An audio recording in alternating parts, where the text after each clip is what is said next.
আপা তাড়াতাড়ি আসো, সবাই তোমার জন্য অপেক্ষা করতে। আসসালামু আলাইকুম।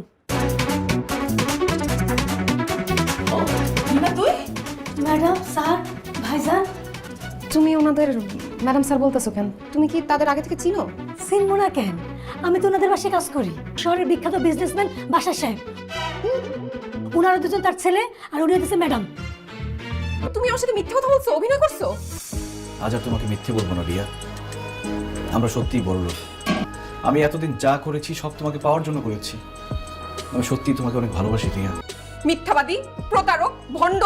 আমার ফিলিংস নিয়ে তুমি খেলা করো। বের হয়ে যাও প্লিজ, বাসা থেকে বের হয়ে যাও।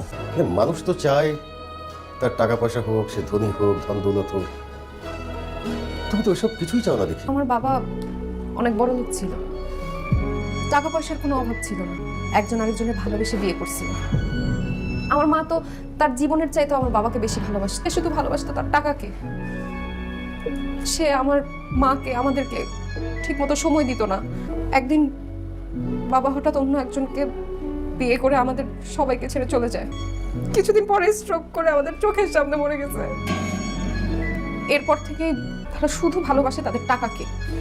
তাদের কাছে টাকাই সব। আমি গ্যারান্টি দিয়ে বলতে পারি, রোহান যদি তোমাকে বিয়ে করে তুমি খুব সুখে থাকবে।